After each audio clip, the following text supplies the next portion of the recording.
O'g'il-qizlarning bolalik davridan boshlab kitob o'qishni rag'batlantirishga qaratilgan O'zbekiston Milliy tiklanish demokratik partiyasi tomonidan bolangiz bilan kitob o'qing loyihasi yo'lga qo'yildi. Loyiha doirasida Toshkent viloyati Angren shahrida joylashgan 14-davlat maktabgacha ta'lim tashkilotida "Mening birinchi kutubxonam" aksiyasi o'tkazildi.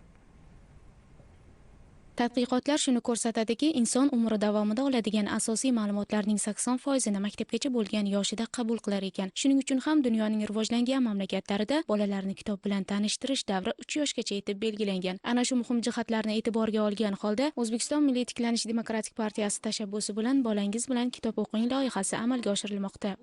Bolalarni murg'ak paytidan o'qish juda ham muhim ahamiyatga ega. Uni nafaqat psixologlar, pedagoglar, tarbiyachilar ham bilishlari kerak. Mazkur yo'nalishdagi vazirlik biz bilan hamkorlikda ishlamoqda. Bolalarni kitobxon qilish uchun bor kuchimizni ayamiz. Chunki bugun juda muhim ahamiyatga ega intellektual yoshlarni tarbiyalash. Saylov oldi dasturimizda belgilangan kitobxonlik madaniyatini rivojlantirishga doir bo'lgan fikrlardan kelib chiqqan holatda biz tug'ilgandan 7 yoshgacha bo'lgan bolalar uchun eng zamonaviy bo'lgan bolalar adabiyotini ro'yxatini shakllantirdik.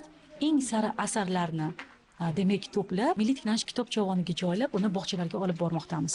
Mening birinchi kutubxonam aksiyasi mamlakatimizda bolalarni kichik yoshidan mutolaaga qiziqtirish orqali ularning dunyoqarashi, ma'naviyati va intellektual salohiyatini oshirish, nutqi, fikrlash va tahlil qilish qobiliyatini rivojlantirishga qaratilgan. Aksiya doirasida maktabgacha ta'lim tashkilotlariga kitob javonlari hamda bir qator yirik nashriyotlarda chop etilgan 63 nomdagi bolalar adabiyotlarini taqdim etish ko'zda tutilyapti. Kitoblarning 34tasi zamonaviy o'zbek adabiyoti, 20tasi o'zbek xalq ertaklari hamda 9tasi jahon adabiyotidan o'zbek tiliga tarjima qilingan asarlardan iborat. 0 yoshdan 7 yoshgacha bo'lgan bolalarimiz uchun ularga mo'ljallangan adabiyotlarni tahlil qildik. Aynan bu adabiyotlarimiz 150 tadan tashkil topgan. Mana shu ro'yxatni shakllantirishda biz 100 dan ortiq ekspertlarni fikr xulosalarini oldik. Uning 10%ni bizni o'sha mumtoz yozuvchilarimiz tomonidan yozilgan adabiyotlar bo'lsa, 90%dan ko'prog'ini bugungi kunda O'zbekistonda yosh bolalar yozuvchilari tomonidan yaratilgan asarlar, ertaklar, adabiyotlar hisoblanadi. Mening birinchi kutubxonam aksiyasi doirasida Toshkent viloyati Angren shahrida joylashgan 14-davlat maktabgacha ta'lim tashkilotiga ham O'zbekiston Milliy tiklanish demokratik partiyasining kitoblar karvoni yetib keldi. Tadbirda bolalar bilan kitob o'qishning usul va vositalariga taalluqli mahorat darsi ham o'tkazildi.